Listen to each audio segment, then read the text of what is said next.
regardez, là, qu'est-ce qu'il y a là? Permettez. On vient de voir Louis de Funès se faire surprendre avec de la nourriture cachée dans son tiroir. Pas idéal. Et pourtant, il va réussir à se sortir de cette situation dangereuse.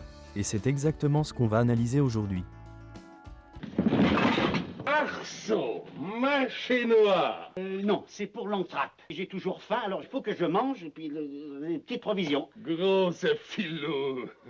Excusez un collage, ça. Ce qui est amusant ici, c'est l'attitude de Funès. Il faut vite qu'il trouve quoi répondre et qu'il soit convaincant. En effet, il risque gros, mais il s'en sort avec humour. Tirer son épingle du jeu, c'est quand tu réussis à échapper à une situation difficile ou compliquée, souvent au dernier moment.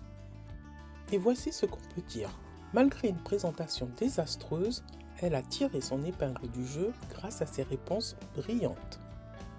Pour l'examen, je n'avais pas appris un chapitre, mais grâce à mes connaissances, j'ai réussi à tirer mon épingle du jeu. Et encore un autre exemple, j'ai tiré mon épingle du jeu à cet entretien, j'avais complètement oublié de préparer la dernière question. Voici des expressions équivalentes. S'en sortir in extremis, retomber sur ses pieds, sauver les meubles, se tirer d'affaire, s'extraire d'un mauvais pas. Dans cette scène, l'officier allemand parle de marché noir. C'est tout ce qui se vend illégalement, surtout pendant la guerre.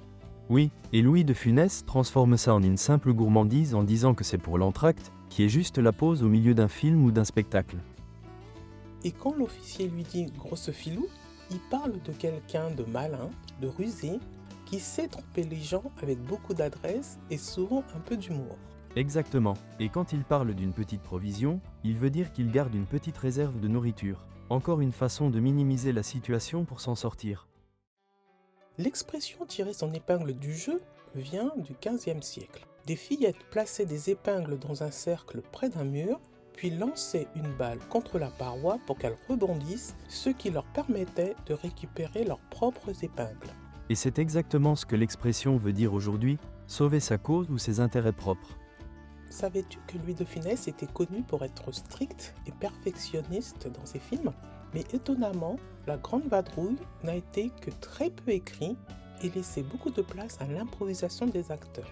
Oui, et cet interrogatoire est une de ces scènes qui n'a pas été écrite. Le moment où Bourvil se mouche et tout le reste de la scène où les deux protagonistes tentent de gagner du temps est parfaitement improvisé. On te laisse profiter de cet échange assez drôle dans son intégralité. Pense à t'abonner si ce contenu te plaît. Et n'oublie pas, si tu veux apprendre le français avec le sourire et avec le cinéma, j'écris un e-book gratuit que tu peux télécharger. Le lien est juste en dessous dans la description. Qu'est-ce que vous cherchez? Toujours votre anglais? Tenez, de voir. Par ici. Là, il n'est pas là, non? Et là, regardez, là, qu'est-ce qu'il y a là? Permettez. Arceau, marché noir. Non, c'est pour l'entracte. J'ai toujours faim, alors il faut que je mange, et puis une petite provision. Grosse filou. Excusez un collage, ça. Et toi, dans quelle situation, vue dans un film ou pas, as-tu déjà vu quelqu'un tirer son épingle du jeu pour éviter un problème? On te dit donc à bientôt sur Florilège pour d'autres vidéos sur le cinéma.